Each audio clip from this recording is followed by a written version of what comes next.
because I want to be great. And you're not. I want to be one of the greats. Let the real speak, let the fake be gone. Let the fake go on. The fake gone. Keep my hands on. I've been on my own. Boom! Go Getters Podcast. So today we have a pretty interesting episode for you guys. We have Jan Kretzschmar. Is that how it's pronounced? It is not. How do I pronounce it? Jan Kretzschmar. Kretzschmar, okay. And then we have a CIA George, which he's also a special guest. Jan is a professor at King's College, and he has a PhD in kinesiology and nutrition, right? And then CIA George, can you introduce yourself? Yeah, my name is George Becker. I have a Bachelor of Science in Exercise Science. Actually, Jan was one of my professors. Okay. I also have a 2-year degree in police forensics. I also have a certification and a degree in gunsmithing. Oh, wow. And I'm certified in a whole bunch of different things. And then your involvement in the military and the CIA? In the military, I spent 20 years active duty, National Guard and Reserves with the United States Air Force, where I was a combat arms instructor. And then with the Central Intelligence Agency, I also had 20 years there. That was all full-time, and anywhere from being a federal police officer to being in Special Activities Division, Special Operations Group of the Director of Operations. Yeah, and you guys... Oh, sorry, go ahead. Where I ended my career as an instructor at the farm.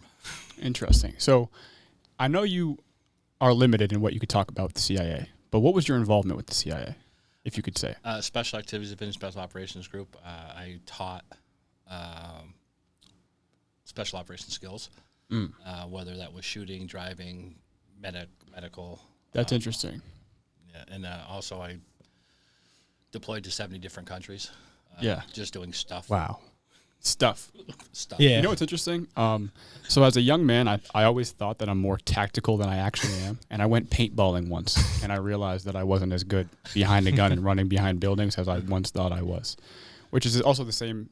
The same is true for martial arts as well. I think a lot of people think that they're more capable in combat than they actually are until they step into a room where people actually know how to fight. Yep. Which I think is pretty interesting. It's the ego of the man.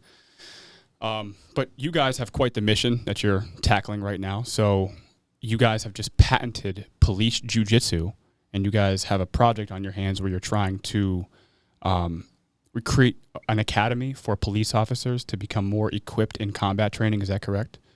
That's a pretty good description. Can you elaborate on what it is that you guys are trying to accomplish? So the gap that we see is, first off, let me ask you a question. What martial art do you know was designed for the police, specifically for the police? What martial art do I know that was Krav Maga? Is that correct? That would be one, right? Military and police. Okay. Do you know any others? I think from what I understand, karate was initially a self-defense martial art. So I'd guess karate. And I'm not going to say jiu-jitsu because I think the origins of the jiu-jitsu are kind of based off of judo. It started in feudal Japan after the fall of the samurai. It's like fighting without a weapon, correct? Like if you lose your weapon in battle, jiu-jitsu was supposed to be the martial art in place for being able to fight without a weapon. Is it jiu-jitsu? Yeah, jiu-jitsu was not. It's and not. I guess it depends on what we mean by jiu-jitsu. Do we mean Japanese jiu-jitsu, Brazilian jiu-jitsu, right? Yeah. So then I think Krav Maga, karate, and then I'd have to say, I don't know. What is the third one, if there is a third one? Well, so karate, right, actually is an Okinawan martial art that came from China to Okinawa, which at the time was not part of Japan. Okay. So it was a form of fighting, right? It's an analog to jiu-jitsu, which was what the samurai did in Japan. So it's a form of self-defense. It was not designed for police. It was designed for fighting. Okay. The other martial arts that are designed for police and military are combat sambo, sambo, Chinese kickboxing, or sanda, as it's sometimes called, ARB, which is a martial art designed for the special paratrooper force in Russia. And then there's Kudo, which is a hybrid of karate and judo. Oh, wow. So there are a bunch. They're all modern martial arts, meaning they're hybrid martial arts that were all designed in the 20th century, including Krav Maga. They all have several problems One is right now with the current legal system in the United States, they're not all what we consider court defensible. So there are techniques in there that wouldn't be good if a police officer used those on a suspect. Such as? Choking. In the United States, right, there is the force continuum. There's deadly force on the high end, right, and there's no force on the bottom end. Hand-to-hand combat falls into non-deadly force. So it's not supposed to be deadly. I see. Right? So drawing your weapon, shooting somebody, that's the use of deadly force. Yeah. That's on the continuum of progression, and there's, there are parameters when you would use deadly force. Hand-to-hand combat skills are not supposed to be deadly in that force continuum. Okay. And so all those martial arts that I named that were designed for the police and military, they're deadly martial arts. They're designed to kill a person, essentially. Or at least they have techniques in them, in their competition format, in their curriculum, that give you the tools to kill somebody. Or to debilitate somebody, for sure. Right. Yeah. Which, as a police officer, that is not your mission, right? Your mission is to protect and serve. Yeah. Sometimes you do have to kill, for sure, right? But that is not something that your hand-to-hand combat skills are for on the force continuum in this country. That's interesting. And do you have an opinion on that? Do you think that we should be allowed to take those measures if it gets to a scenario of hand-to-hand combat? Or do you think that that should be permissible to get into a scenario like that? Let me answer that by saying, think of a punch. A punch can do, punch to the head, for example. Sure. Punch to the head can do absolutely nothing. If it's placed the right way, it can knock somebody out. That person can hit the curb and be dead. Yes. Unintentionally. And so to answer your question, part of our goal is to avoid those types of scenarios where maybe, because a choke, for example, a choke can be a control technique. It can be a technique to get somebody unconscious. It can be a technique to kill somebody. In the heat of the moment, when adrenaline is running, sometimes those lines blur where maybe you're thinking, right? Time changes, right? Yeah, for sure. When you're really like amped up, for sure, your perception of time changes. So you might be only thinking that you're putting somebody out to sleep. Yeah. But you might actually be killing them. So it's not a matter of what do I think, should that be allowed? It's more drawing a clearer line of, we can assure you that these hand-to-hand techniques that we include in police jiu-jitsu are non-deadly, not completely debilitating. Like, they're not going to get anybody paralyzed, still effective. And on the force continuum are completely delineated from techniques that are deadly. Yeah, so then the intention of police jiu-jitsu is just to subdue a criminal and to control him until you can have a more controlled situation, and to get him arrested and get him into a car and then clear the situation. Is that the idea? That and to defend yourself. It's also designed because not every use of force, right, starts with the intent to subdue a suspect. Right, it could be a reaction to somebody. Right, it could be just a simple traffic stop, and somebody starts swinging. Yeah. Right, so at that moment, you haven't thought about arresting, for example. You're just thinking defense. Yeah, I think in a lot of ways too, though, that is up to the mind of the police officer or the martial artist in this situation, because I can see how in a situation like that, your intentions may change from just protecting yourself and serving to it being something of a life or death scenario. You know what I mean? Where it's like kill or be killed. So that's where I think it could get a bit blurry. One of the things you guys got to realize when we talk about use of force continuum is it's an ever-moving scale.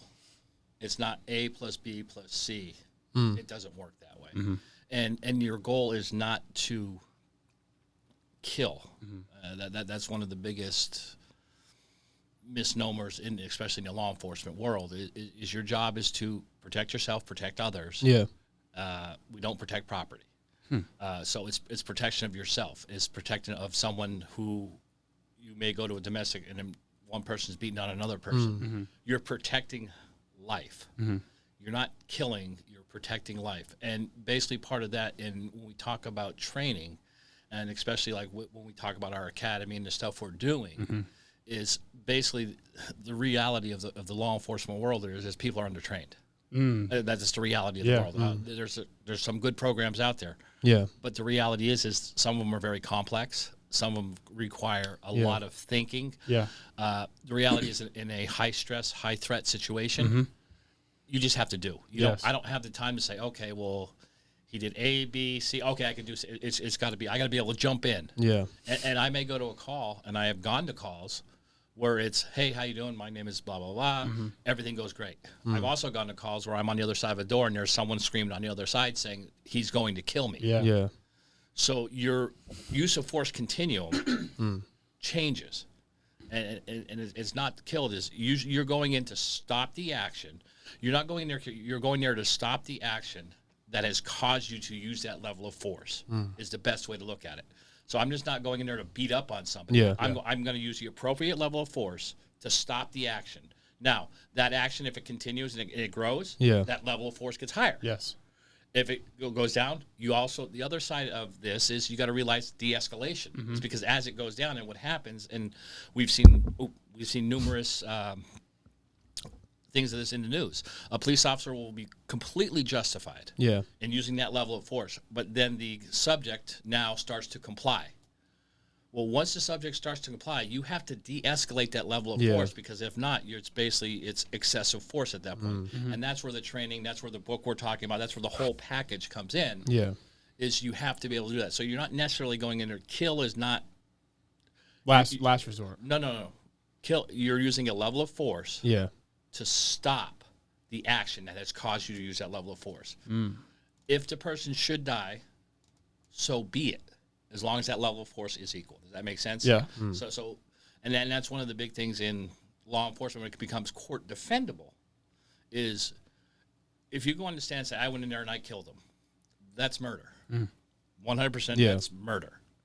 But hey, I went in there, and this is my training. This is the level of force I came in at. Here's all the steps. Here's the training. Yeah. And in that level, the person did end up leaving this world. Yeah. That's court defendable. So it's a mindset. And like I said, that just one thing is be very careful as we're having this interview. Yeah. We don't use the word kill. Okay. We use basically the appropriate level of force for the action that is going to be stopped. And within the realm of non-deadly. So we do not cover the whole force continuum. We don't cover verbal judo and all of that. We're hand-to-hand combat starts and right before deadly force would begin. Okay. So one thing I think that I found interesting that you just said is police are today undertrained. 100%. Right? And I thought that was pretty interesting because I train with a few police officers, and from what I understand, their requirements for combat training are very minimal. I think they do it is it once a year, or maybe you guys know a bit more than I do? Most police departments will do a 1 year in service. The highest trained a police officer will ever be, I'm going to step back from that statement in a second, but the highest that they'll ever be will be the day they come out of the academy, because they just spend all this time learning all these skills. Now, every year, they are required to go fire their weapon. Some police departments are every 6 months, but they go to a yearly in-service where they have to demonstrate this. Now, with that said, there's about 3% of all police officers who continually train. Independently? Independently, yes. Okay. Yeah, yes, they do their own thing. Yeah. The reason that is, it's just, I'm just going to be honest with you, people are lazy. It has nothing to do with what people are lazy. It's I worked in combat arms. I did a lot of firearms training, and a lot of times people would only fire their weapon is when they would come to the range because they had to. Yeah. Now, once again, that's part of the use of force continuum. But whether it was that or whether it was the combatives we would teach or all that other stuff that we would teach, they would only do it because we made them. Yeah. Now, we made them go every 90 days. Yeah. But the reality is most police departments, even the larger police departments with large budgets, they don't have the time and they don't have the manpower for people to be able to do this. So basically, if we develop a system where they can very simply learn it, and then we also create competition in there, we're going to get more buy-in than that 3%. Where basically is we can do the, hey, here's your initial training. Oh, by the way, we're having a tournament for police Jitsu here. So officers are more likely to be more engaged in the training and staying up on the training. Okay. So basically, it's an all facet how to attract 100% attention because you do things every day where it's like, oh, I have to do this for work. Yeah. And then it's like, oh, thank God that's done. Done with that CEU. I ain't going to do that for another year. But now if I create an environment where there's a little bit of competition, there's a little bit of fun, there's a little bit of stuff like that, you're going to be more likely to want to do that more often. And the more often I do it, the higher my training level stays, the more I look for higher training opportunities, becomes a better product on the street, if that kind of makes sense. So go ahead, Kev. I was just going to say, so how do you guys team up on this project? Where did you guys meet initially? Jan was my professor in college. Okay. Literally I retired from the military. I retired from the agency. Yeah. I was 47 years old. I've broken my back, broken my neck. Yeah. I've had 7 knee operations, 12 TBIs. I've been through a whole bunch of stuff. I'm not going to lie, I was busted up. Yeah. It's all that stuff he was doing. All that stuff in other countries. But basically, I got to the point I was taking about 35 pills a day. Going to the VA, and don't get me wrong, the VA here in Wilkes-Barre is phenomenal. But they can only do what they can do. And finally, I just said, there's got to be something better. Yeah. So I decided to go back to college. By the grace of God, I went to King's College. Wow. Basically got accepted. I got accepted to King's College, Coastal Carolina, and Florida State. Okay. I picked King's College because I grew up here and I have a house here. And basically went back to college with the sole purpose of not doing it. I was retired. Yeah. I'm not doing anything other than fixing myself. I remember the first day I met Jan. It was an interesting meeting. But basically, we were talking in his office. And I said, don't worry, Doc. A, B's, or C's, we all get degrees. What's your take on that? Well, it is the truth. But people don't rise to low expectations. So that's my sense of humor. But it's just, and that's how we met. And then over the next 4 years, I went to school at King's. I probably learned more in that 4 years than I learned in the previous 47 years of my life. Really? It was that's very interesting. Phenomenal place to go to school. And it was the entire exercise science and health sciences division over there. Yeah. Phenomenal professors there. Jan, at the time, was the director of sports medicine. Like I said, it's a phenomenal place. Learned so much. After that, we worked on another project, short term. Yeah. And basically our professor-student relationship became a business relationship. Now it became basically, it's a family relationship. I consider Jan and his wife family. Awesome. And basically it's just... So at what stage did you guys get talking about your current subject matter that you guys are working together on? And another thing off that, too, is like what fueled the passion to start something like this as well? Well, we've probably been talking about martial arts since, we started talking. Yeah. Just conceptually, just as like science nerds and, just... George also wrestled, by the way, growing up. So It was just something that, we had a lot of wrestlers in the program. So it was just something that always came up. And to your other question, why this? So I'm from Germany originally. Yeah. And now I do like jiu-jitsu. I'm not going to lie. I don't want to give the impression that I don't think regular jiu-jitsu is not a good martial art or anything. But in Germany, to be a police officer, you have to train for 2 years before you can hit the streets. Oh, wow. In the academy or in a particular martial art? Both. Both. Wow. Both. In Germany, they actually have jiu-jitsu. It's spelled differently with a U, like jiu-jitsu, I think. Yeah. It's a martial art that the German police designed from judo and karate and other martial arts specifically for police. So they have their own martial art. In addition, just knowing, a little bit of the history of like judo, jiu-jitsu in Japan, to be even accepted to the academy of the Tokyo Police Department, you have to have a black belt in either karate, judo, or kendo. That's pretty sweet. Even that's get fascinating. In. Now, granted, they also jiu-jitsu is part of their schooling now. It's in every school as physical education, which it was designed for, by the way. Right? Judo was a means of physical education. It's in the Korean school program. Yeah, how often do we talk about how beneficial that would be in America? We have wrestling, but it's not like a requirement. Yeah. Right. Yeah. Which it could be. It would be pretty neat if it was. Yeah. There is a program that the IJF, the International Judo Federation, runs. It's called Judo in Schools, where you can get funding to get judo uniforms and mats into your school. Wow. It's just, I think there's only 4 schools in the U.S. that have an affiliation with that, just because judo isn't big here. Like USA Judo doesn't have a large footprint. Yeah.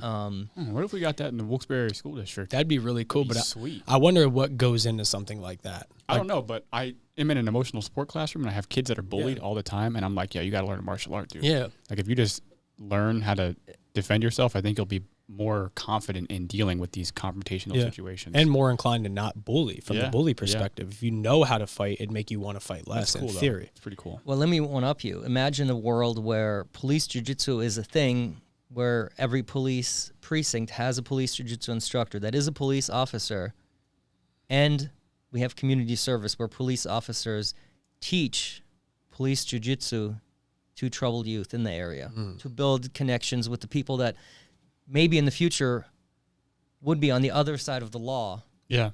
But we're getting them exposed to police officers early, getting them into martial arts. I have a quote that I wanted to read to you, and I want to know what you think about it. So I think it reminds me of you a lot from what I understand of you. It's a little off topic, but I think you'd find it interesting. So the quote is by a guy named Thucydides, and I think he was an early historian, and he documented wars during like ancient times. And he says, "The society that separates its scholars from its warriors will have its thinking done by cowards and its fighting done by fools." What are your thoughts on that? Well, if you're getting philosophical on me, my spirituality, I usually separate from my professional life, which police jiu-jitsu is a hobby, but it's also part of my professional world. But I can tell you, I am a firm believer in turning the other cheek and being a pacifist.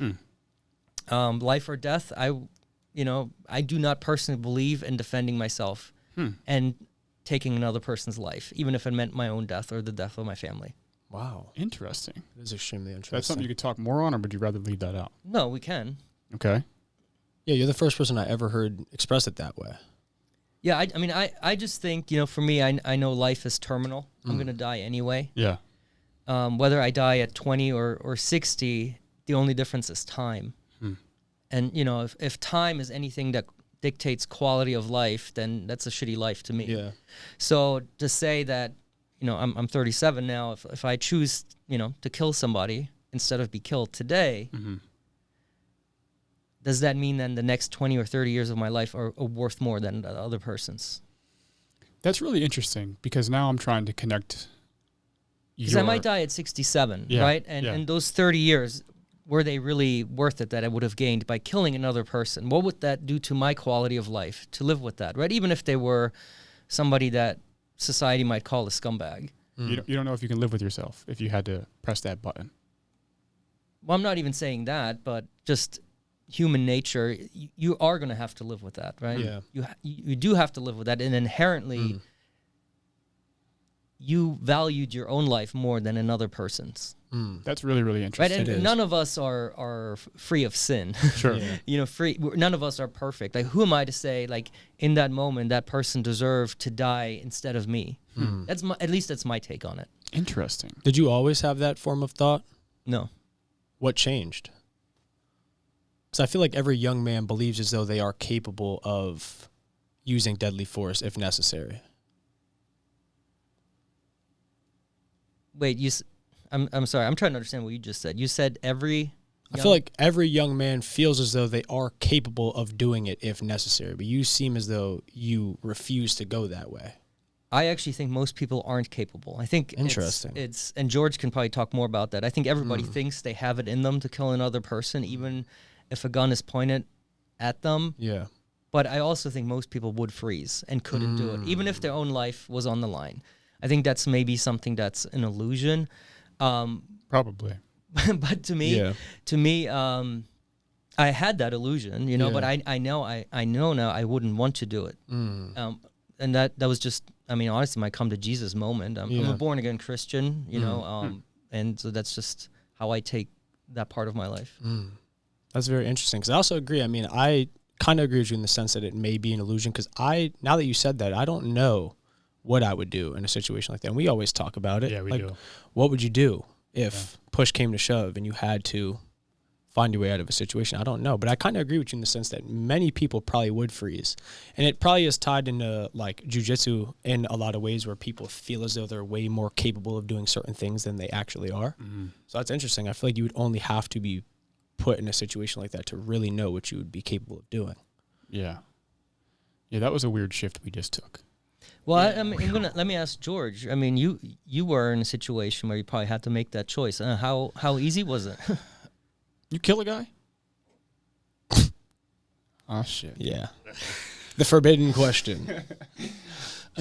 First of all, anybody who's ever been in the military, and I'm just going to be honest with you about that. That's a very disrespectful question. Oh, well, I apologize. I'm sorry. When it comes to the taking of another life, everybody thinks, oh, it's easy. Yes. And it is. The hard part is living with it. Yes. Interesting. That's the hard part. Any moron Yeah. can do this. Any moron could stab you. Yeah. Any moron can do anything. Yeah. It's can you live with it? And if you look, most people can't. Okay. Most people can't. And there are long-term issues there. Yeah. Some people can, and some people, we call them sociopaths and stuff like that. Oh, man. Yeah. Or they just have the ability to compartmentalize things. And there's certain personality types that can do that. Yeah. But the actual physical part of it, anybody can do it. Yeah.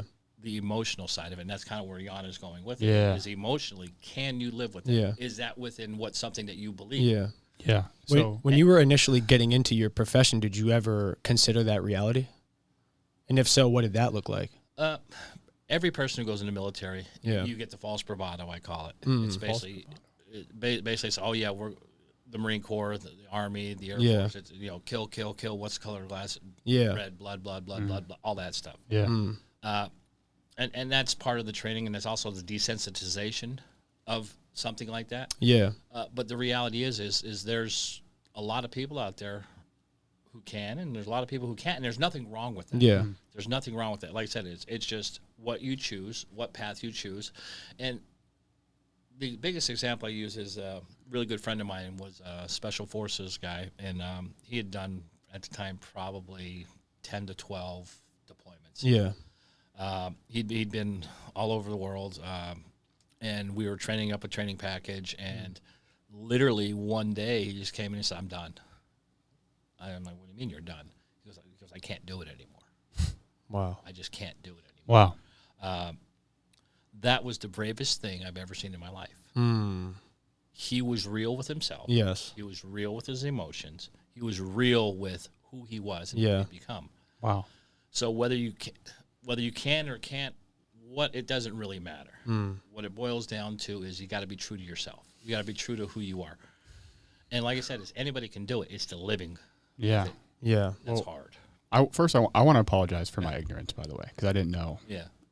That there's some lines to that, and also I appreciate some of the wisdom that you've been giving about the false bravado that comes with getting into a profession like that. And I also think, regardless of your involvement in the military, not yours, but anybody's involvement of the military, I think young men have like this weird desire to be like interested in stuff like that or capable of stuff like that. It's when really it's not as cool as you see. It's in the movies or something. Yes. Well, I'm trying not to get on my soapbox right now, but it's really, really hard. Yeah. Look at video games today. Yeah. Some of the video games today are so realistic. We have desensitized an entire generation to the things like when I was a kid. Yeah. It would have been horrific. Yeah. I mean, you go play, and don't get me wrong, they're cool games. They're really nice. I mean, whatever. I'm not saying they're good or bad. Yeah. But what I'm saying is the video graphics is what you're seeing is very comparable to what you would see on a battlefield. I mean, it's really that animated. And then what happens, though, is we start to desensitize children at a very young age. Yeah. Wow. That, hey, it's okay. Oh, and if something bad happens to me, I hit reset. Wow. Once you pull that trigger, there's no reset.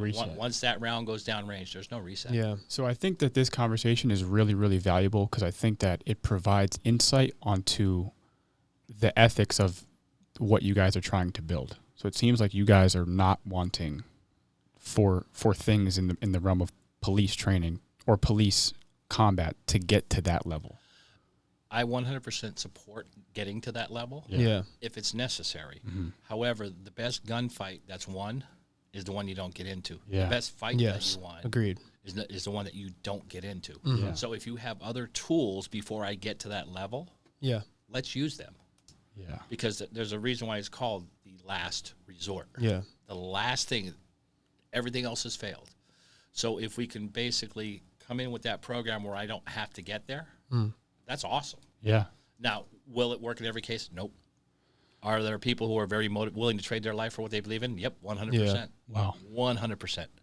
However, the better trained we are before we get to that level, it will work better. Yeah, I mean, the ultimate aim of martial arts is not having to use them. Exactly. Yes. Right? It's Miyamoto Musashi. So what phase in the development of your guys' program would you say you are currently in?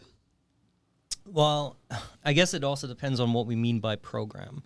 The question is, what is police jiu-jitsu, right? What is a martial art? And that was the first question we asked ourselves. What does it entail? Because take judo, for example. It's become something that I would argue Jigaru Kano didn't envision, right?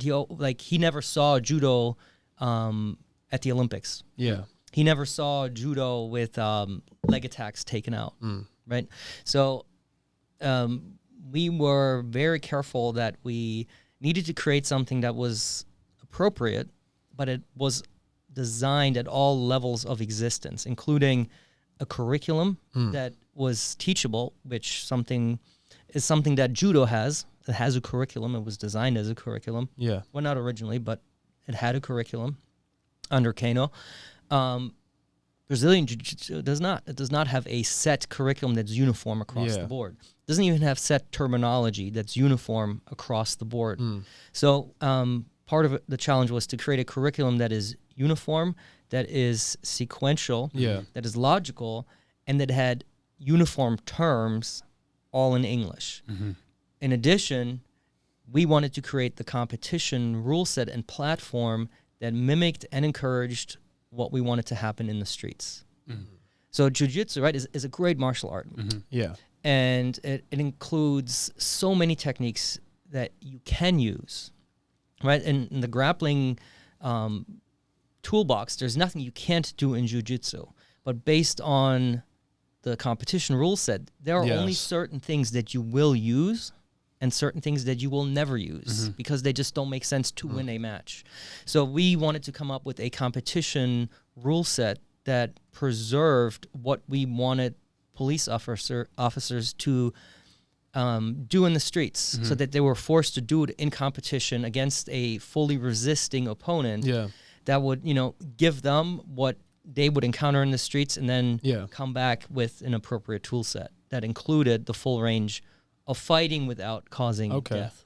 How would one of those matches look? Would it look like a traditional jiu-jitsu match, or would it be a little different in that, like somebody's running away or somebody has a knife or a gun or something like that? So the best way I can describe it is it would be similar to an MMA match without chokes, without neck cranks, without contact to the head. So no punches, elbows, knees to the head. It would be bare knuckle. Oh, wow. Kind of like Kyokushin karate, but mixed with grappling elements. The uniform would be westernized, so it wouldn't be a pajama with bare feet. What would it be like that? Like shorts, t-shirt, wrestling shoes. Something that's more. One thing that we were careful with, like we're in the martial arts world. To us, it's normal to put on a gi, right, and a belt, and we know how to tie it, and to go on on a mat barefoot. That's culturally not something that's normal in this country. Anyways, right? So we wanted something that's a little bit more accessible. Something that has terminology that is descriptive of the technique. Like, what's a Kimura? That's a person, right? It actually doesn't tell you what it is. Right? And we didn't completely reinvent the wheel. There are, right? It's a double wrist lock that at least has a description in it, right? A high crotch, for example, using a wrestling term, is nondescript. Not enough anyways, right? It would be like a head outside single leg takedown. Okay. So we created a catalog that made sense. It was uniform. And that's the one strength that judo has, right? All terminology is in Japanese. When you train judo in Australia, America, Germany, Haraya-goshi, everybody uses the same terms and everybody knows what they are, and they all are taught more or less, right, still according to the original Gokyo, like the original set of 40 techniques. I didn't know that existed. I didn't know that in judo there was a sequential curriculum that people followed to ultimately master the martial art. It depends on the national organization, but I think it was in the 20s when it was last updated. It's called Gokyo no Waza, which is a set of 40 techniques. They're not including the grappling techniques in this curriculum, but there are 5 series of 8 judo throws.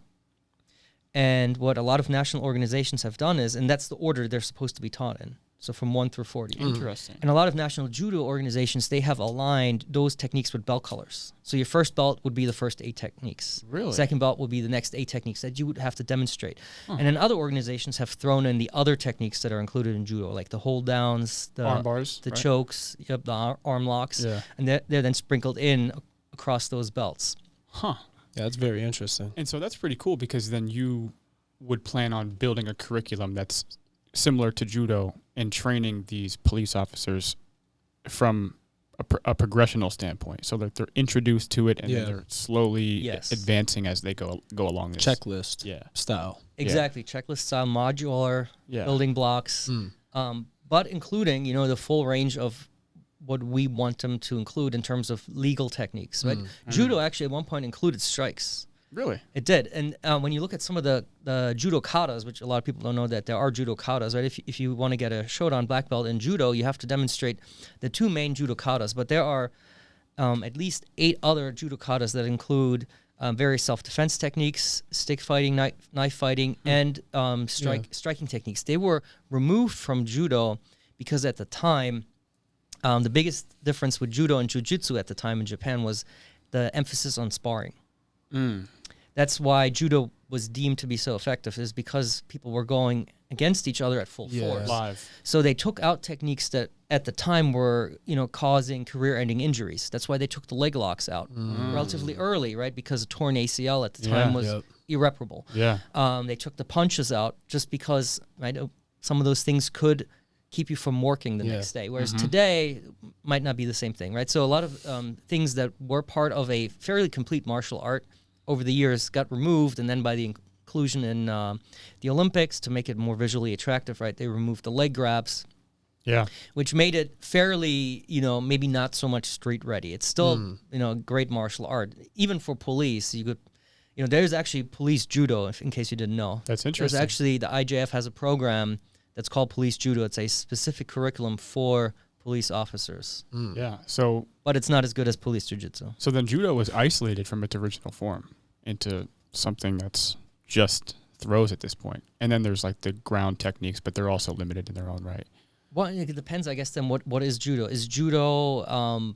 Is it the what set form? of? Is it the set of techniques? Yeah. Is it a tournament rule set? Right? People say, oh, jiu-jitsu is just judo with different rules. What does that even mean? Interesting. Right, because boxing is wrestling with different rules. Yeah. Right. Right. So.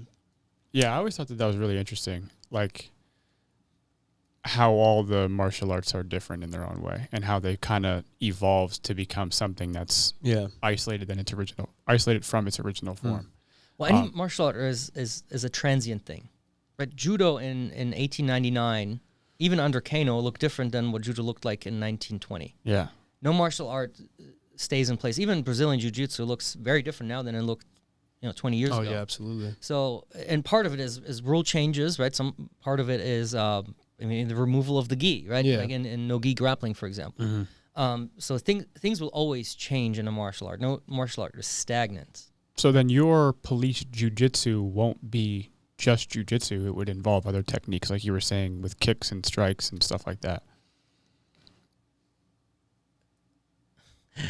I'm trying to answer that. I think the question is wrong. Okay. To be honest. Okay. Jiu-jitsu includes strikes. Originally. Yeah. This is the original. We have to also understand there are different schools of jiu-jitsu. Yeah. Yes. There's Japanese jiu-jitsu. But even Japanese jiu-jitsu, what does that mean? That means nothing, right? There's different schools of jiu-jitsu. Like Jigaro Kano, when he invented judo, he combined 2 different styles of judo. And I can't quote what exactly they were, but there were at least 30, 40, hundreds other jiu-jitsu styles that had different emphases on Yeah. either striking Yeah. or throwing or grappling, Yeah. or a combination thereof, right? They were all, I mean, you have to understand, this was designed in feudal Japan where there was no internet, right? So something that might have been taught in one village never crossed over into Yes. another village, Right. So there were different styles in different towns, all with the intent of, right, well, it depended, right? Some were, depending on when it was invented, were intended for unarmed combat because weapons were made illegal at a certain time in Japan. Yeah. And other styles were specifically for combat between samurai who were wearing full-on Armor. gear, Yeah. armor, Yeah. right, and had weapons. So we have all these different styles of jiu-jitsu that, you know, it's like sambo. What does sambo mean, right? Sambo means self-defense without weapons. It's just jiu-jitsu, yeah, is the gentle art, but Yeah. what does it even mean? It's everything and nothing. So but I can tell you what police jiu-jitsu is. Yeah. I can tell you that very specifically. And we were very careful in defining what it is. It's everything from a technique catalog to a curriculum to a competition rule set. So it is actually, it's something that our hope is partially is that it is not going to evolve into something we don't want to by not being clear enough about what police jiu-jitsu is. Because I honestly don't know what jiu-jitsu is, but I know what police jiu-jitsu is. Yeah. Well, won't that inevitably take place either way, whether you want it to or not? Similarly to how we were just talking about every other form of any martial art that was ever invented, how slowly through the grapevine it did change and mold into something that it wasn't originally intended to be. I think naturally that will happen. Some, I think, will evolve slower than others. Look at Western boxing, for example. When did those rules, like the main rules, come about? Can't say I know. It was over 100 years ago, right? Okay. And when they introduced gloves and Yeah. I can't remember the exact, when they changed from bare knuckle boxing to, oh my God, what is it, Queensberry rules or? Yeah, Queensberry. Yeah, right. So, obviously it's evolved with some of the strategy, right? Yeah. But in essence, when you compare boxing 1940s to now, probably looks more similar to each other than 1940s judo looks to judo now. Yes. Right, it's evolved more. So I think just by having a firm grip on the competition rule set, you can already at least direct the trajectory of where the martial art will evolve into, you know, what it's going to evolve into. Yeah. How do you think you guys differentiate yourselves between what you're creating in police jiu-jitsu and the programs that already exist with the intent to train police officers jiu-jitsu, like Adopt a Cop, and then the one that exists in Gracie NEPA in Oliphant, Pennsylvania? I know they have an academy where I think they work with the state of Pennsylvania to... Aren't they partnered with Adopt a Cop? I believe they're kind of like conjointed. I'm not sure how the partnerships actually work, but I'm pretty sure they're one of the only certified academies that work with the state of Pennsylvania in programming for training police officers. So first off is the mission. Yeah. Right. Who is Adopt a Cop is a very general term, right? It means get a jiu-jitsu blue belt, basically, right? They'll pay for your tuition. I think the idea is that they'll pay for your tuition until you achieve a blue belt in jiu-jitsu. What does that mean? What is a blue belt in jiu-jitsu? It can mean many different things, right? It could mean many things, depending on where you train, for sure. Where you train, it could mean, you know, either X, Y, and Z or A, B, C. I'm not saying, right, jiu-jitsu blue belt has meaning. Yeah. You're definitely going to be a badass if you have a blue belt, right? Yeah. But what exactly does it mean? I don't know. There's no concrete way to There's determine. no standard of instruction. There's no standard of what it actually entails in terms of technique. And in a lot of ways, that makes Brazilian Jiu-Jitsu great. It just doesn't make it great for training police officers, right? That's why, like, you look at Army combatives, for example, right? They have a curriculum. Yeah. Right? There's a strict curriculum that's modular. So it just doesn't lend itself for training law enforcement first responders. You have to understand that jiu-jitsu exists in a small business setting. Yeah. Right? Gracie Jiu-Jitsu is a little bit different because that's trademarked, right? And there are affiliates. But Jiu-Jitsu, all in all, exists as a small business that's run by one person, right, in a strip mall that's trying to make money. Yeah. And what's the clientele, right? Most people are, like, weekend warriors. Yeah, Right? Then yeah. and you cater to that clientele. I'm not saying that they're diluting Brazilian Jiu-Jitsu, but it's not designed as a teaching tool to get police officers straight ready. So whenever you do like an adopt a cop, like you're watering down what you could offer a police officer. Okay. That makes a lot of sense too, because back to your point on how back before the internet, there was different villages who trained the same martial art in a different way. So like the techniques and the emphasis that they would use were different depending on where you were located. And I think that also still exists today based on where you're training. So you could see a difference between some of the techniques from like a Gracie gym and like a 10th Planet gym or a 10th Planet affiliate. It's a lot of sport jiu-jitsu, which probably wouldn't work in a self-defense scenario where a cop would be, fighting against a bad guy with a knife or something like that. So I think that's pretty interesting. And that's more like our style. Bad Company is like combat jiu-jitsu. What you would do in Gracie jiu-jitsu. Well, yeah, like in a regular society where you might be getting attacked in a public scenario, you're not going to want to go into your guard on concrete. Right, like, but that's like not realistic. 10th Planet guys are doing rubber guard. Yep. You might not want to use rubber guard when a guy's, trying to take you out on the street. And part of police jiu-jitsu is to come up with a rule set that will discourage some of those things. Yeah. Yeah, some of those techniques might not be useful, like trying to do an Imanari roll and get to somebody's leg to heel hook them. Like, it might not work in the street. Yeah. It just might not be a street technique. So you guys would basically solely be focusing on police officers. Would you guys be interested in letting people outside of that realm try what you guys do? 100%. It's also, in my opinion, it's a complete self-defense system. It is something that could be used by any first responder, even military. Yeah. Now, it doesn't include deadly techniques, but it's easily changed. Just like you have sports sambo, Yeah. you have combat sambo. Combat sambo was designed specifically for the military. It wasn't even, you weren't even able to participate in combat sambo until after the Soviet Union came down. Right? The regular public was only allowed to do sports sambo. And sports sambo does not include punches, kicks. It does not include chokes. Yeah. And it's only arm locks and leg locks. There's no deadly technique in sports sambo. And so that was what everybody could do, the police, regular public. But in the military, they had a more violent version, combat sambo. Okay. That was, had deadly techniques, headbutting, choking, right, heel hooks, all those things. How prevalent is martial arts in the more Americanized military? Like, how prevalent would you say jiu-jitsu or boxing or anything like that is in our Americanized form of the military? Right now, every branch has its own combatives program. Okay. The Marine Corps has the Marine Corps combatives. Marine Corps does have boxing. Army has combatives. Air Force has Army and Air Force are combatives. Yeah. They're very similar. So when you say combatives, like, what does that look like? It's a mixture. It's a little bit of judo, a little bit of jiu-jitsu. Okay. They develop all their own programs, basically, and in basic training and different. Everybody gets a little bit in basic training, but depending on what your career is, Yeah. you either get more or less. I see.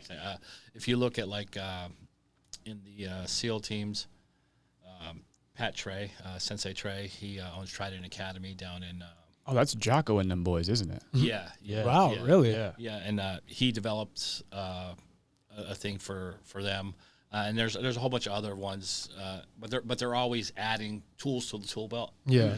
as they say. But yeah, it's every branch has a form of combatives, Yeah. and everybody learns a certain level of combatives, but depending on what your job is, Yeah. you may learn more. I mean, everybody in the military needs to know combatives, so there's a base program. But if you go, say you're a cook, Yeah. you're going to learn this level. But if you're a special operator, you're going to learn this level. Okay. But the whole thing about the whole program, the way it's designed, it's all building block. I start here, and I build up to where I'm at. Okay. Wow. So that leads me back to the question I was asking prior. In what phase of the development of this would you guys say you're in? And where are you guys, like, when you guys sit down and you guys are talking about this, like, where are you guys at currently? What does this look like? Well, so we exist in all different shapes and forms. So we're currently working on the book that will include the rules and techniques, which, will include the naming of techniques and description of techniques. Okay. We are also working on an online library of these techniques. Oh, wow. We are also... We have tested over the years different types of rule sets, Yeah. so that we could come up with the rule set that will encourage what we want to happen. So we're fairly advanced. We are actually planning on running a seminar specifically for women, like a women's self-defense seminar using police jiu-jitsu, probably by the end of this year. Wow. That is awesome. Do you think you guys would need a facility, or would you utilize the facilities of other martial art gyms? So the way it's designed right now is that this is a training program that is movable. So it's something that we can run as a seminar. Yeah, it's systemized. Something that can be run on a continuous basis in a facility that is ideally in Japan. Every police department, every police building has a room with mats in it. Wow, that's pretty cool. Do we have one? Who's we? Wilkes-Barre? I don't know. I haven't been in there. Interesting. But that would be ideal, right? That would be the future. But for these seminars, they can be run anywhere. We have our own mats that we can bring. Yeah. So right now we've developed a 12-part seminar. So each seminar covers a different topic of police jiu-jitsu. Yeah. It includes some sparring elements. And each seminar is about 3 or 4 hours long, and you'll get a certificate when you finish that. Yeah. And the idea is when you complete all 12 seminars, you can take an instructor course, an instructor seminar that will be like a little bit longer, a little bit more involved. And then the idea is that now you're ready to bring this back to your fellow police officers. So we're existing more as kind of like the whole jiu-jitsu university type thing, right? Yeah. So we're not a place, we're not a gym, we're not a studio or anything like that. We're a concept. So do you think at some point this would be something that you would introduce to the city of Wilkes-Barre's police department? We Maybe pitch it to the mayor or something? We have pitched it to the mayor. We're actually in the process of sitting down with the chief of police. Oh, wow. And pitching it to them. That's really, really cool. I hope that they take to it. Yeah. I think it could genuinely benefit the city of Wilkes-Barre for sure. Well, what could potentially go wrong with that? Like, in just pitching it, what would make them say no? Would it just be funding? Like, what would it be? I have to go pee real quick. I'll be right back. Go for it. It's a question of resources, and it's a question of how do you get a police officer to take their time to attend a seminar. Even if we just talk about one 3-hour seminar, how do you get someone to do that on a Friday or a Saturday after working 12-hour shifts, right? So some of it is, and like anything in life, it's a logistical challenge that needs to be overcome. Training requirements is one thing. Are there incentives? And some of those things that I think have to be specific to the police department. But we're trying to identify what exactly the barriers are locally and try to overcome those by sitting down with the chief of police to then practically implement it. Yeah, so, like, are you having conversations with these people? Like, are you talking to people in the field and, like, trying to actually get a gauge for, like, what they believe should be done better as well? Yes, I actually one of the people on our team, her dad is in the state police. Okay. So he's a consultant for us, and he's given us a lot of input on just the logistical barriers, the reality of being a police officer. Yeah. Not being able to, let's say you have to work at 6 a.m. for a 12-hour shift, right? You can't be completely like limping or sore, right? So some of those realities we had to consider, right? Considering the age of some of the police officers and the shape. Yeah. Right? Well, that's a broader problem in itself, though, right? It is, but it's the reality that we have to live with, right? It's the reality of our clientele being different than the clientele that walks into a Gracie Jiu-Jitsu gym. Yeah. Right? We have to adapt to the clientele that we have, which is, a wider age range a lot of times just by nature of being on the police force for, so long. Varying degrees of physical fitness. Varying ability of time, so and the physical nature of the job, right? It's not like I'm a college professor. If I'm limping into work with a black eye, I can still do my job. But a police officer, maybe not so much. Right, exactly. So it's a different reality that we have to adapt to. And what are those conversations typically like? Are they net positive for you guys? Like, how much are you guys able to take what they're telling you, and how much are you able to apply it to, like, what you guys are trying to do? We have to apply it. Yeah. We have to. It's created a lot of changes in what our original concept was. Those are all realities that we have to adapt to. and we had to adapt to some of the rule sets, some of the ways we want, and that's going to be specific in the book, even how we want a seminar to run, and how we would want an individual class to run, so that people still get sparring, which is absolutely vital, but can leave there without being hurt. And how are you guys testing what necessarily works and what doesn't? Like, do you guys have bodies or like actual police officers that you guys work with that are willing to test some of the things that you guys are interested in, like deploying? The short answer is yes. And we're not just using police officers, because we also have to look at it from the other side. What is the worst case scenario in terms of somebody that a police officer might have to arrest?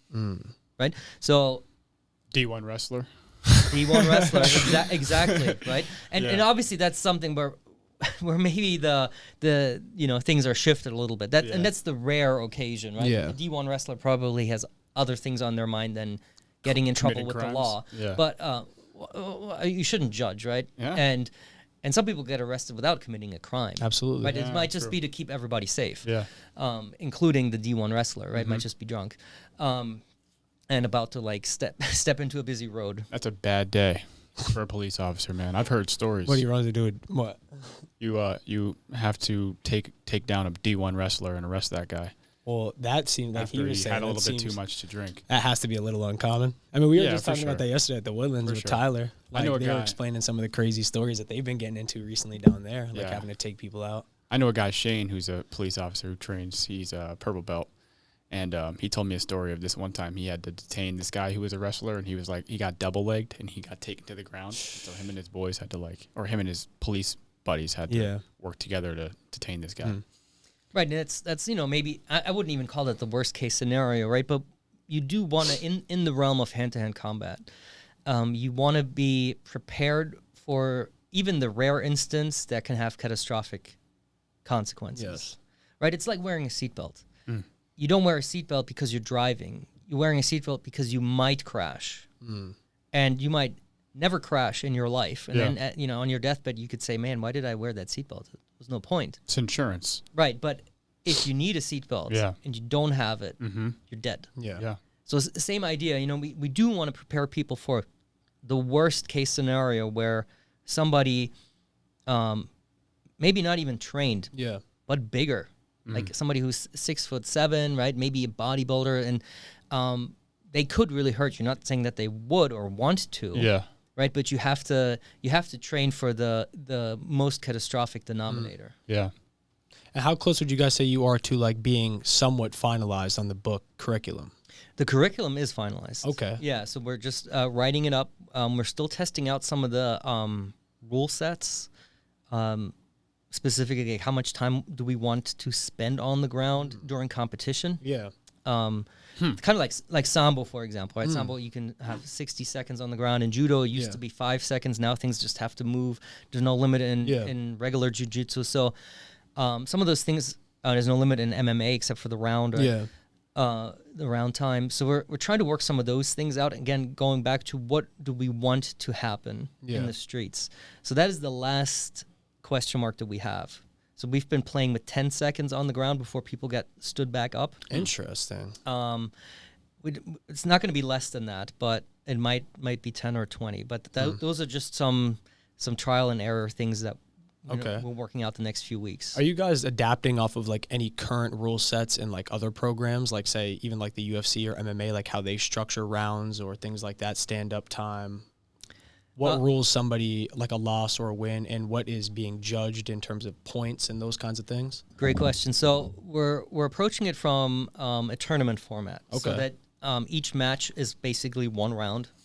All right. That makes sense? Yeah.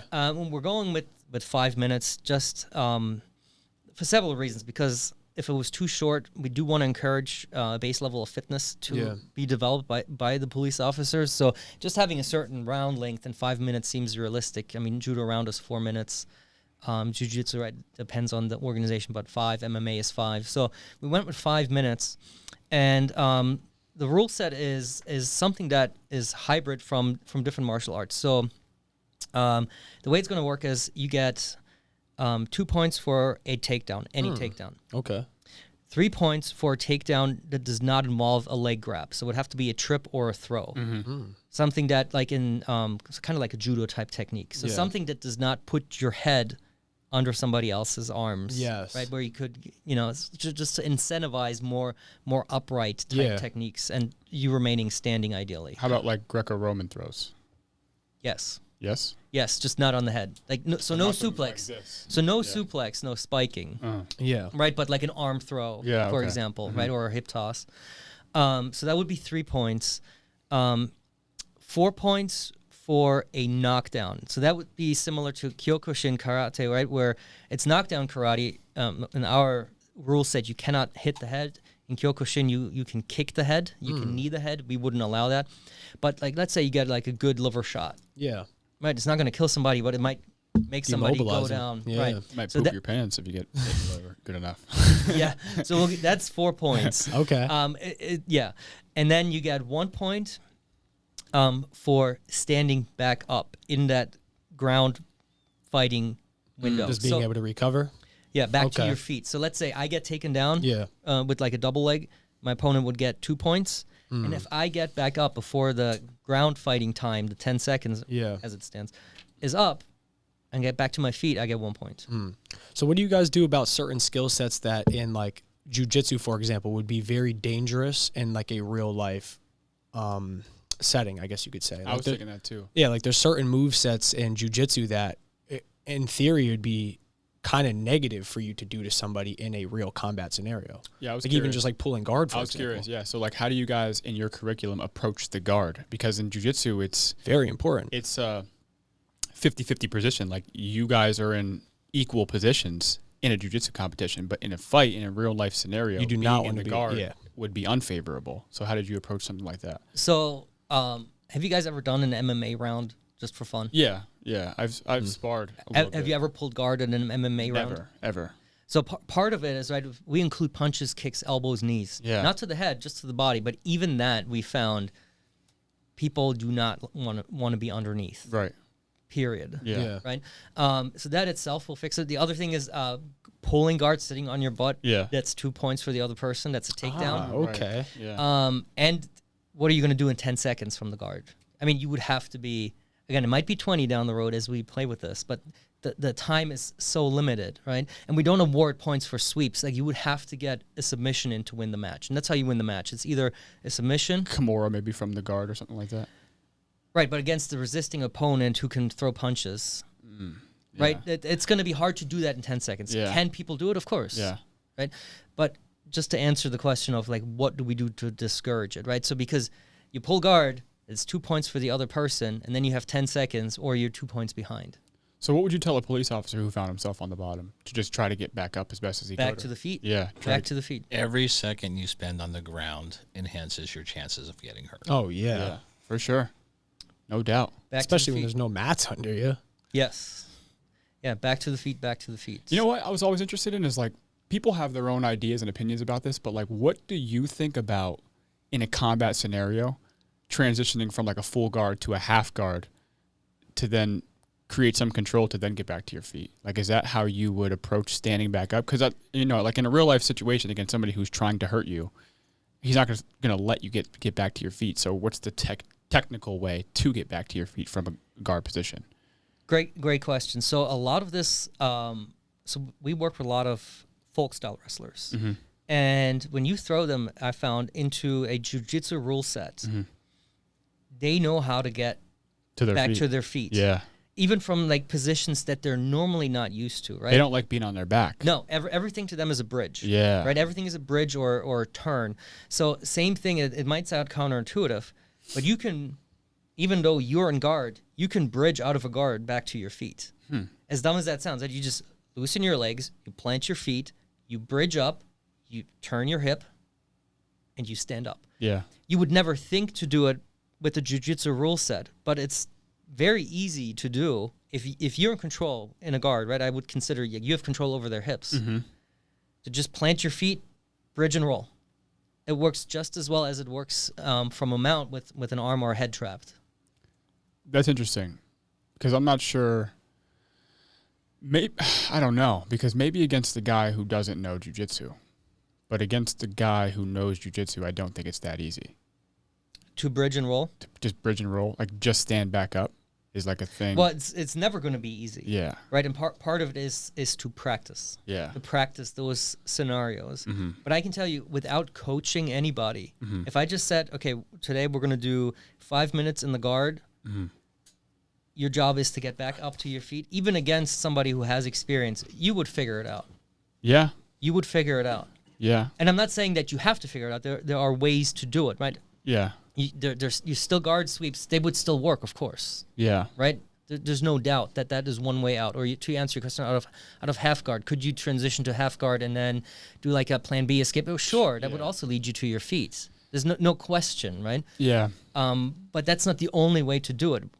It's not the only way. Like I said, just watch wrestlers getting out of half guard and guard. Yeah. Never having done jiu-jitsu, they get out, Right. even against experienced guys. They're taught to get away from being on their back. Yeah. Like they don't want to be there at all. I've actually grappled with Anthony.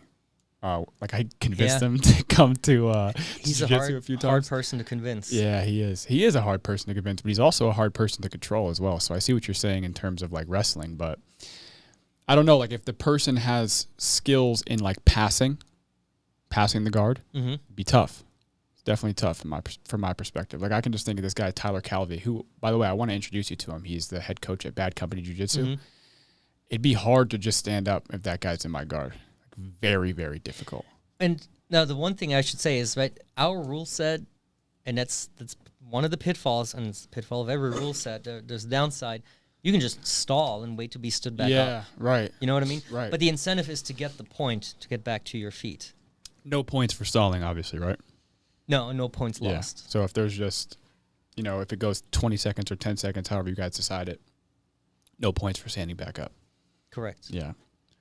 You know what? But I mean, that is I also interesting. encourage you to, even like it's like people always ask like, oh, how do I? What should I do to get better at? How should I improve my wrestling? Like jiu-jitsu guys, right? Mm-hmm. It's like, oh, you got to do these drills. Like, no. Just after jiu-jitsu rolling for 10 minutes, just use a wrestling rule set and Mm-hmm. wrestle each other. That's how you get better at wrestling. Try the rule set I told you. With the points and 5 minutes, you get 10 seconds on the ground. You Yeah. can punch. You can't touch the head. You can't do heel hooks, neck cranks, Yeah. chokes, and see what happens. You will adapt to the rule set, Mm-hmm. and things to some extent are unpredictable. Like you said, what if somebody's a good guard passer? Is that really what they're going to want to do when they know they have limited time and they can punch and kick you, right? Because you can sweep somebody a lot easier when they try to punch you, because of how the weight shifts. Yeah. That includes the person, right, in your guard. Like somebody is trying to pass your guard when I can kick you with those legs that you're trying to pass. It changes the dynamic, right? So people that are good guard passers in jiu-jitsu aren't necessarily good guard passers in MMA. For right? sure. Even with our wrestlers that we've brought in, right? Sometimes they become shit wrestlers when you have them do MMA because they want to punch. They're more conscious of maybe eating a knee, right? Yeah. And you have jiu-jitsu guys wrestle better sometimes in an MMA rule set than wrestlers. I've seen that, right? That's so interesting. It changes when you change the rules. Yeah. Go ahead. I was just going to say, do you guys have any kind of idea as to when you would want to try attempting your first competition? So we're debating it because we could have a competition without having trained anybody. Yeah. And just for fun, have this event, right? Encourage people from different backgrounds, wrestling, jiu-jitsu, MMA, even karate, to come and say, hey, kind of like the old UFC, style versus style, That's very cool. in a new rule set that nobody has really done, Yeah. So, and what's the competition? I mean, I could have people come to my garage and order, a trophy for $5. We have a competition. Maybe we should do that. Maybe Fight I'll invite. Club. Maybe I'll invite Bad Company. Oh yeah, that would get and crazy. We'll why not, right? Yeah, that's what I think, like, to me is one of the more interesting things about what you guys are doing. It seems like in many ways you guys are like spearheading the creation of a new martial art, which is like completely unheard of. At least to me, I've never really heard of that taking place in like the modern year that we're in now. You guys are like, in many ways you're developing, if it goes and it pans out successfully, this could be like something that completely shifts like MMA or martial arts going forward. Well, I'm not going to say that this is completely unique. You know, like the other examples I gave, like combat sambo, Sanda, right, they were all designed martial arts. And Sanda is probably the latest. That was designed in the 70s and 80s from Wushu, Kung Fu in China, right? Where they said, hey, all this Kung Fu stuff doesn't really, you know, necessarily work.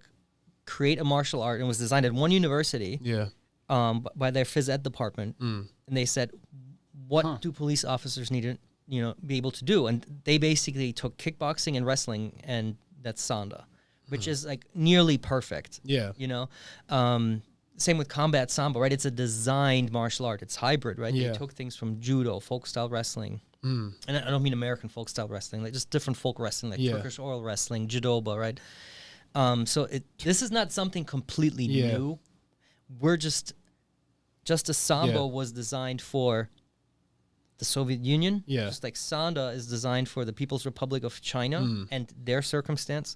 We're designing police jiu-jitsu for the United States of America. So that has not been done, but it's not a new idea. Like, I don't want to take credit for you know the idea. Like, I mean, even judo or jiu-jitsu, those were new martial arts right, that were designed, right, where they said we take these techniques and come up with a new rule set. So.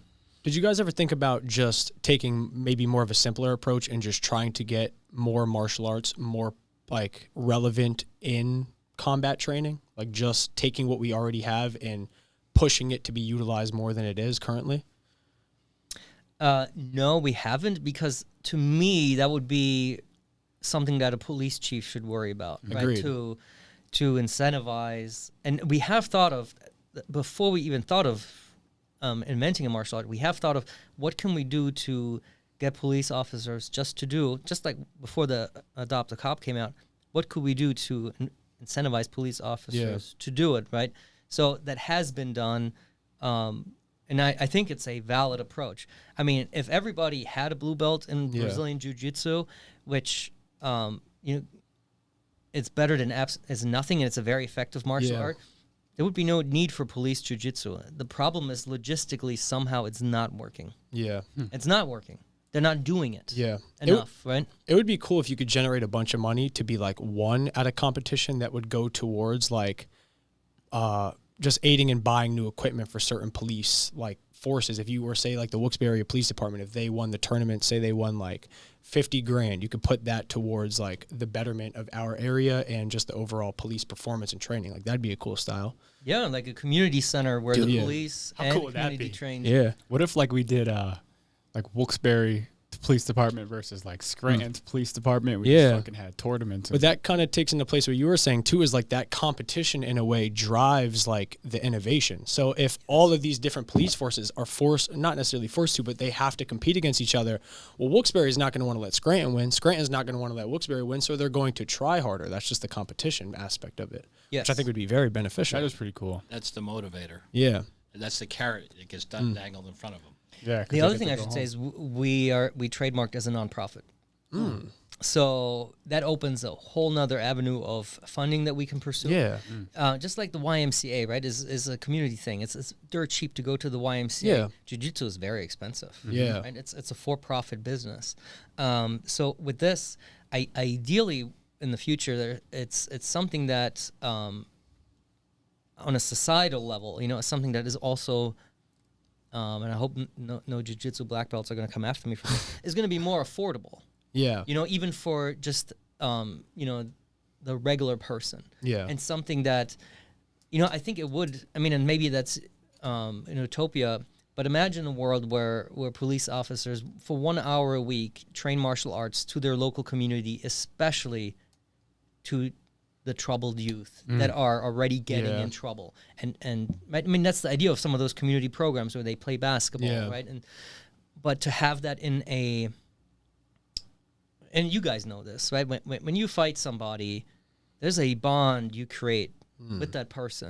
Right? It's especially martial arts, it's a dance. Right? It's for as much as you think it's a competition, it's a dance, because you want that other person to do certain things. You don't want them just to lay there and do nothing back to you.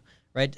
It lives off of a back and forth, and sometimes losing is just as good as winning for that particular dance, right? So that action happens.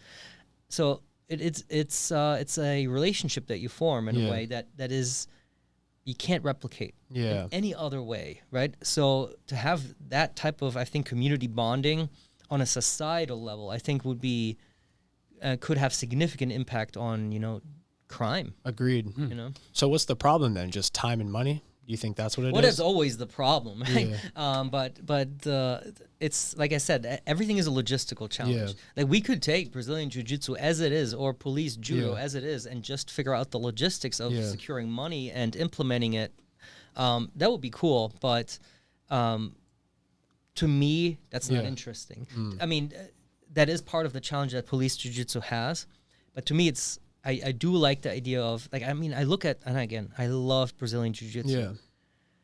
But you add punches, it changes. Yeah, right? Entirely. It just changes. So why not go all the way, design something that is more appropriate while overcoming all the other logistical challenges that any martial art would have to get into police. Well, seeing as though you guys are starting this as a non-profit organization, what does that look like for you guys in terms of your actual day-to-day careers? Like, at what point does one take away from the other? Because I would imagine you guys would want to give way more time to, like, this thing that you're currently building. But if it doesn't generate you money, and similarly to what you were saying about jiu-jitsu, like, those guys who run the gyms, that's their, like, job. So in a way, they have to charge, say, 50, 60, 70 bucks a month just to keep the lights on. You know what I mean? 100%. And we would never. So the nice thing that down the road is anybody can become a police jiu-jitsu instructor. Yeah. And while we are a nonprofit, it doesn't mean that a gym that offers police jiu-jitsu couldn't be for profit. So Bad Company could be an affiliate of police jiu-jitsu down the road. Your instructor could be a police jiu-jitsu instructor and offer that in parallel to jiu-jitsu, for example. So there's no barrier, there's no competition even in that sense. It's kind of like some people get that Snake Pit USA catch wrestling right affiliation and say, hey, I'm a certified instructor with them, but they're really just a jiu-jitsu place. Similar idea. So I wouldn't want to, because I do believe in that business model of how jiu-jitsu is run in this country, that you have gyms competing for customers at a competitive price. Like, I think those things need to be preserved. I think that allowed for the spread of jiu-jitsu in the United States in what, like 2-3 decades? Yeah, I don't think crazy. Martial art has spread that fast in the history of ever. Right? Oh yeah. We come into that conversation every time we talk to a jiu-jitsu guy in our episode. It's crazy how fast, like, the words and wisdom of a certain family can take over an entire country. I think the Gracie family is one of the last conquerors of the world, like the last family who conquered the world in a way. You know what I mean? Because like, part of their story is that they would go to different martial arts gyms and they would tell them that their martial art is better. And then they would compete with the owner of the gym or whatever, or the dojo. And then they would, if they won, they would begin to train their stuff in those gyms. So it's like they came, conquered your martial art, and now you must teach my martial art, and it just spread all over the place. That has to be your guys' form, like training a badass team of like these elite police jiu-jitsu guys, and then going to different police academies throughout America. They didn't show up with horses and shit. They just showed up like, yo, if you could fuck me up. Yeah. Well, we have mentally accepted that, because you are going to get police officers that will have Brazilian jiu-jitsu experience. They will say, why do I need this? Yes. I know what I need to know. Yeah. Right. And just like judo had to prove itself against Japanese jiu-jitsu in challenge matches in Tokyo. Yeah. We're going to be ready for that too. In a neutral rule set. Yeah. You know, like, I would be more than happy to step into an MMA rule set against anybody with, you know, having just police jiu-jitsu experience and practicing police jiu-jitsu. To step into an MMA rule set against anybody from any background. I would not want to do that against somebody who's a bona fide MMA fighter, not going to lie. But somebody who's only ever trained Brazilian jiu-jitsu, I don't care what belt they are. That's pretty Let's do an cool. MMA round. Let's see what really happens. Cool. You're to lead the way and show them that it's effective. Yeah, I mean, it might totally backfire, but I'm ready to just give it a shot. Have you ran into that at all? Like, have you ever talked to, like, anybody that was, say, a professional in just the realm of MMA, or professionals in the realm of policing that disagree with what you guys are doing? Or, like, raise points that you guys may have not thought of prior? We have not heard those. I'm sure there are many things we haven't thought of. Yeah. And I'm sure there are many barriers that we haven't seen, and I'm sure there are many holes that need to be plugged. This is definitely not something where I'm going to say this is the best martial art. This is better than any other martial art. Yeah. I think, traditional judo, combat sambo, sanda, they are darn near perfect for the police, for a few things, and like going back to, if we could just implement Brazilian Jiu-Jitsu everywhere, that would probably be enough, but why not take it up another level? So I'm sure with anything, some of the problems we're not seeing right now, and we have to be open to criticism. We have to be open to feedback from everybody, including police, including other martial arts instructors. Yeah. Right? Maybe it takes a good ass kicking, to say, hey, we got to change some things about police jiu-jitsu that we thought were working and they're not. And we're willing to put in those hard yards and learn the hard way. And I love to be proven wrong. Like, I am open to that. 100%. Science guy. You have to. Scientific method you're using. Yeah.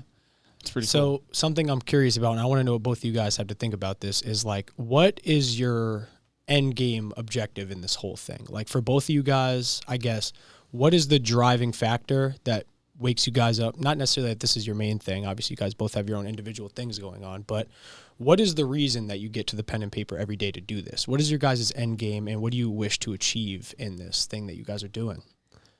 My personal goal is to have a police jiu-jitsu certified instructor at every police precinct in the United States with mats in each police building, and that leading to less violent crime and just less death in this country across the board. And not just this being taught to the police, but also just to the average person, right? Because it's like what you said, the purpose of martial arts is to not use them. Yeah. And people who know how to fight, they don't want to fight because they know the consequence. So to on a societal level, have people not want to fight, to not, and if they resort to fighting, they know how to do it without killing the other person. Wow.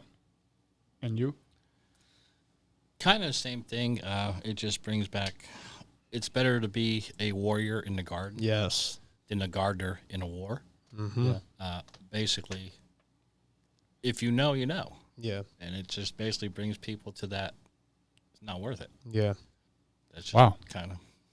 Well, in many ways, guys, I mean, I really wish, like, I hope this does its part in helping, and obviously in any way we can aid in you guys helping. I mean, in many ways, with a lot of the people you guys are connected and working with, we've also been connected and working with. So if there's any way that we can help with the production of this going forward, I would love to help in any way possible. I think what you guys do is amazing. Yeah. Well, we would love to invite you two or three to come over to the garage, bring a camera, and just try out the police jiu-jitsu rule set and see what happens. That would be Sounds awesome. cool. That'd make for a really cool do video. A few rounds and I just get your feedback. Like I'm genuinely interested to see what you guys think of how it changes the dynamic. How real does it feel? Like some of those things. So cool. That's what Anthony said. He said at some point in this conversation, you were going to convince us to come into that garage at some point. Yeah. So He also told me to extend a hand and offer for you to come train at Bad Company. Oh, yes. I will take you up on that. All right, say less. So we'll go awesome. hand in hand. We'll Oh join my you and gosh. you'll join us. And it like you said, cool. it would be great to film some kind of video, like documenting what you guys do there and just kind of showcasing it. I think that would be awesome. Let us know what you guys think about that. But yeah, like I said, I think what you guys do is amazing, and I really hope you guys continue to spearhead this thing that you guys are creating. And I really do think it could change society in many ways. I mean, obviously, as you guys know, the recent years, there's been a lot of problems with that, a lot of back and forth. People can't really come to a equal playing ground, or we can't really figure out a way to bridge that gap. But I really think what you guys are doing could potentially solve both sides of that problem. It could help not only the people that are dealing with this injustice, but also the people that carry out the injustice. It could just make it, I think, a better society overall for people. Yeah, and I mean, one thing I want to add, one of you said this earlier, used the term bad guy with a knife. I don't believe in that. I don't believe in bad guys or bad people. Yeah. On either side of of the badge. Mm-hmm. There are no bad people. Yeah. Everybody is good and bad. Everybody has For good sure. and bad moments. Right? Like a police officer can commit a crime on a Saturday night and beat up their wife. And, Yep. Right. So like, there are bad moments in every person's life. I've had them. Yes. I know everybody's going to have them in their life. And, you know, at the end of the day, I think when you really look at it, in any police encounter, the goal should be that everybody goes home safely with something that they've learned Yeah. for the betterment of society. And be right. It's like the goal of throwing people in prison shouldn't be to penalize them. It should be for them to become better people. Yeah. Yeah. So I think, you know, it's the same idea here as, you know, the idea is not for even to put police officers Yeah. in a position where they have to carry out a punishment. Yeah. Right. That's not the goal. That's not what they signed up for. That's what a judge signed up for. Yeah. Right. And one thing I do want to add, one thing that's also unique about the police jiu-jitsu rule set is only 2 weight classes. Oh shit. yeah. I don't. We never thought about it. And how does that work though? Because Under 225 and above 225 for men. Oh, and wow. 175 for women.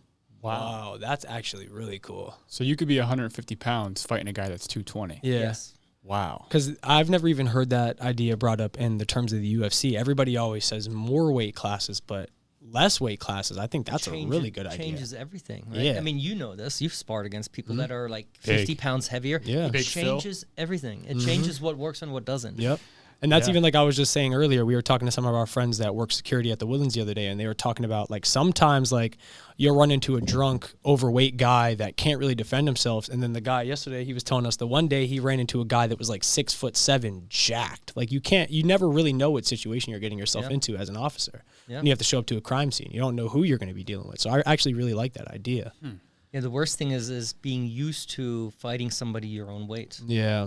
It's the worst thing because, I mean, It's a weird reality. it is, but, you know, I've gotten as much trouble sparring somebody that was lighter than me Yeah.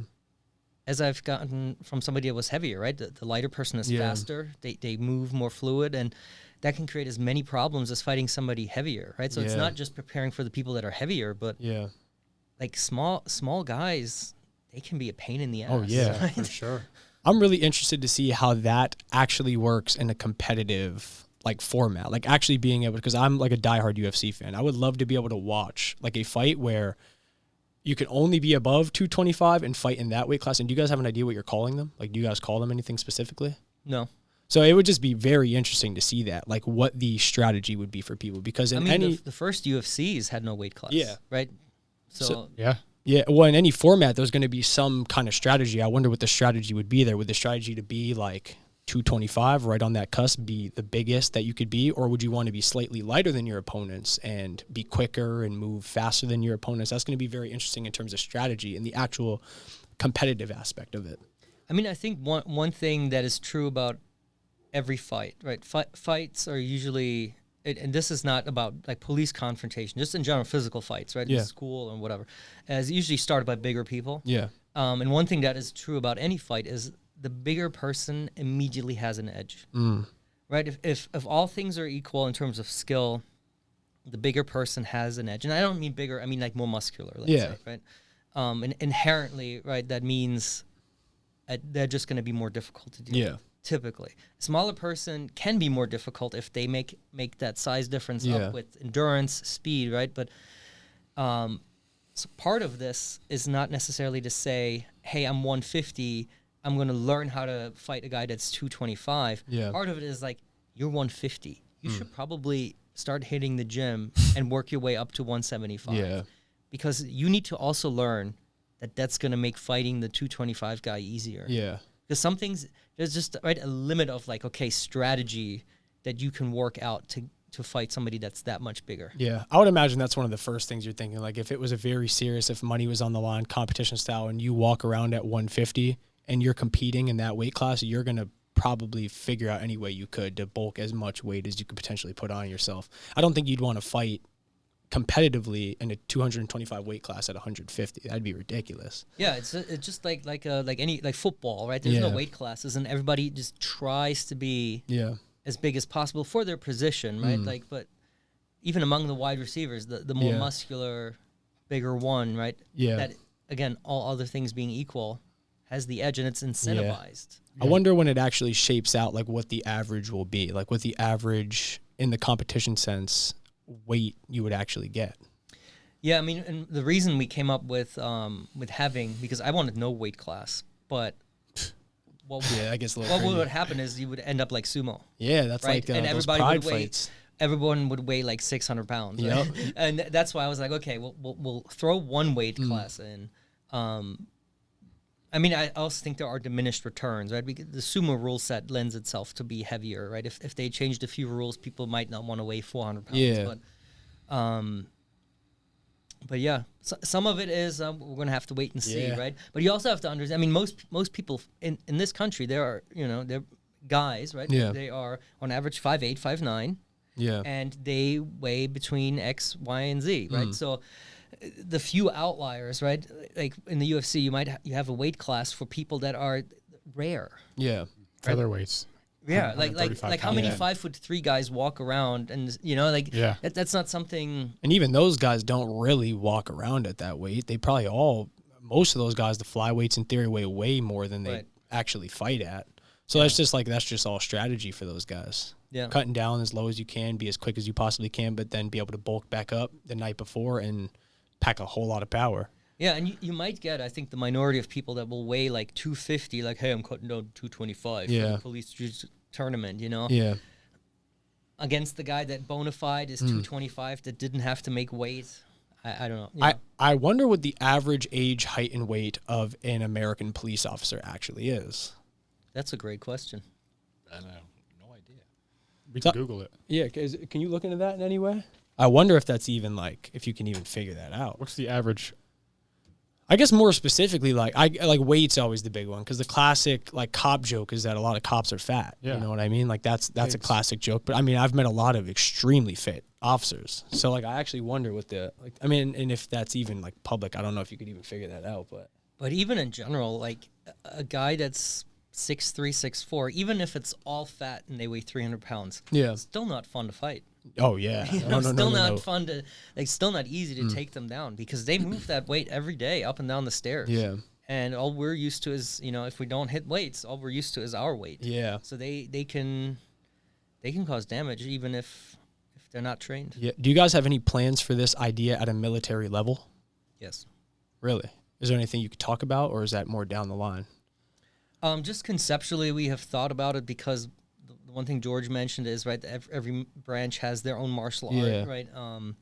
Which it doesn't have to be that way, and then arguably they could probably do better too, in my opinion, but that's probably more your topic. How beneficial do you believe martial arts are in the military setting? It teaches discipline. Yeah. And, that's obviously what the military runs on. Yeah. The combatives programs, they're good. Yeah. Do I think they can be better? Yes. How useful is those combatives in an actual, let's say, hand-to-hand combat in a combat scenario, military-wise? I mean, the reality is, I'm not saying there haven't been hand-to-hand combat, but most of the times they'll have a firearm. Well, most of the time, they're okay. Now, going door to door, yes, there's a ton of opportunities where they help. Yeah. But as far as actual research, I would be completely guessing. Wow. I guess it also depends on the setting.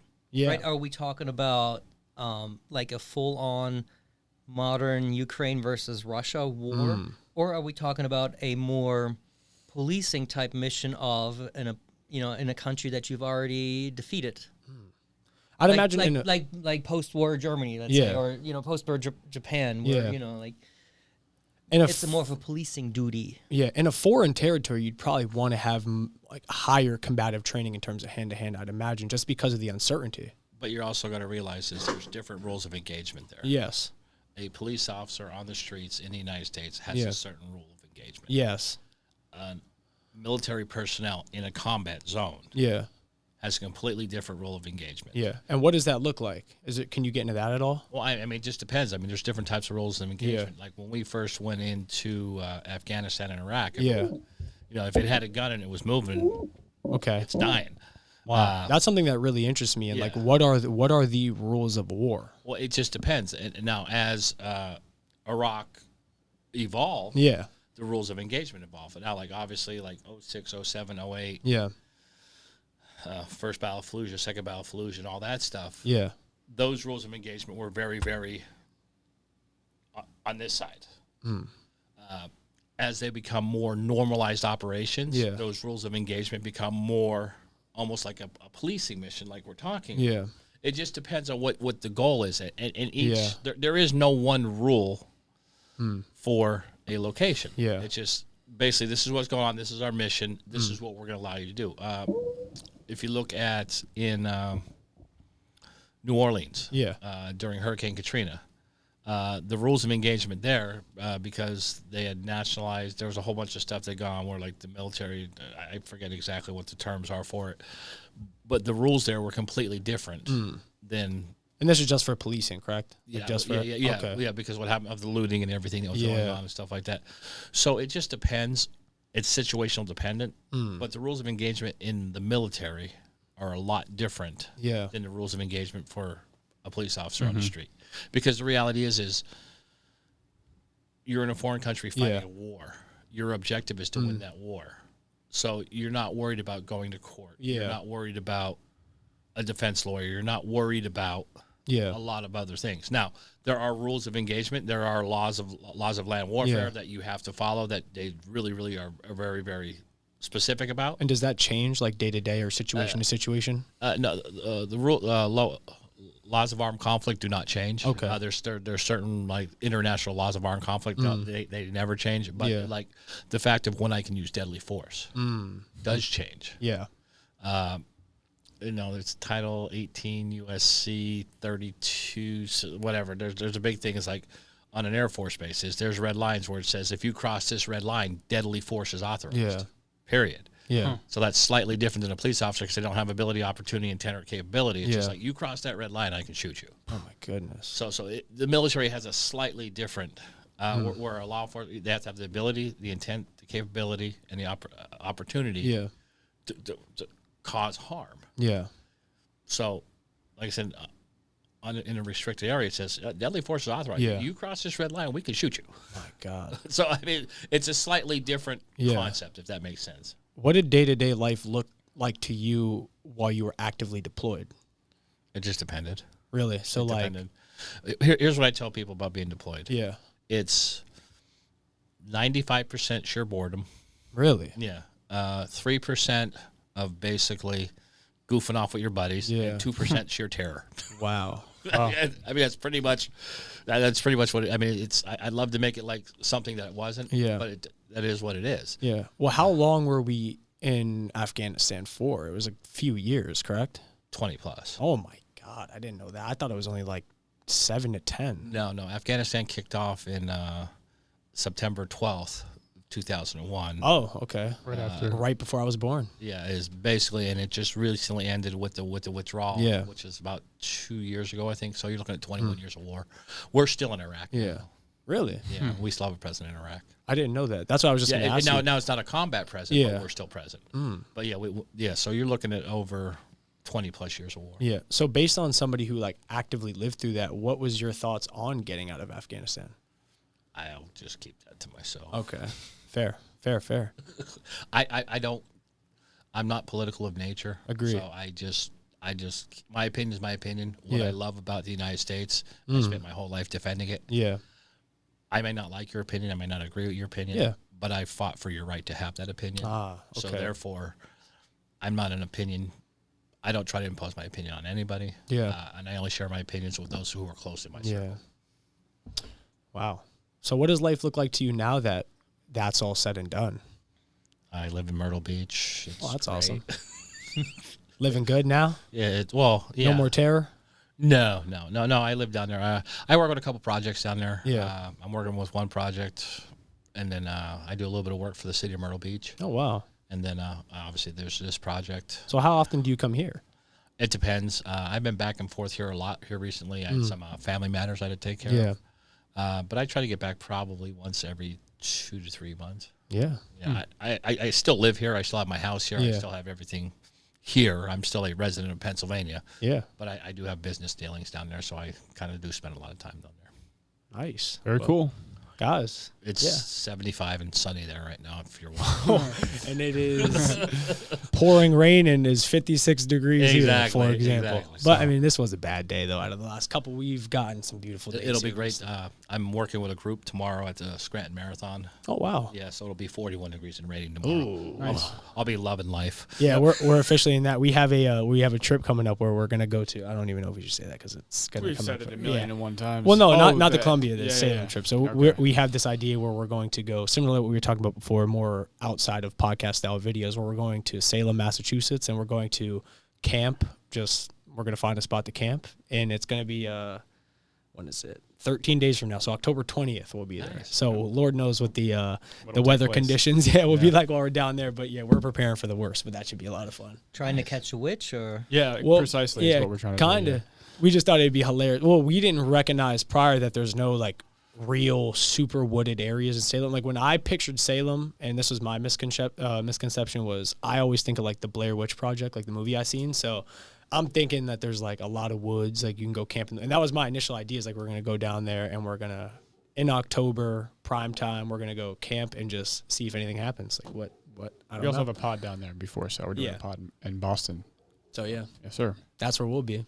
But again, yeah, guys, like I keep stressing, I can't say it enough. I really do think what you guys do is extremely interesting. And like we were saying, I know we kind of had already went here, but if there's literally any way you could think in which we can help, even just getting the message out by doing this, whatever we can do, I know he as well as I, we're down to do whatever. And we can't wait to take you up on that offer. We're going to come down there and try it out. Yeah. And Right. thank you guys very much for coming on the pod today. Yeah. thanks for having us. Thank you. And just spreading your guys' knowledge and what you guys do. I really appreciate, the openness to, explain everything you guys have going on. So if you guys have anything in terms of, I don't know if you guys are social media guys or anything like that, but if you have anything or any way these people can follow what you guys do and like just kind of get a gauge for that, if you want to drop that, we'll put it in the description. But yeah, take it away. If you guys have anything you want to like drop or. Yeah, we're gonna launch our website in about 2 weeks. Okay. Actually, I don't know what the handle is, but I'll send it to you. Yeah, and we're gonna have a YouTube channel, Instagram, Nice. Wikipedia entry. So I'll send that all your way, so you can. Great. Yeah. I wish we like waited a week or so. Like by the time this pod comes out, I don't know if you guys will have all that stuff up and running yet, but we'll adjust. We'll edit this in the future. So if you're watching this in the future, it'll all be down there. But yeah, guys, thank you very much for coming. I hope you guys enjoyed as well as I hope you guys at home enjoyed watching this one. Again, it was extremely interesting for me. Make sure to like, subscribe, and share with a friend if you did enjoy it, and look forward to some kind of video of us attempting this coming out soon. Police Jiu-Jitsu. And yeah, guys, Coming soon. there we go. Awesome. Thank you guys again. Hosts. Peace.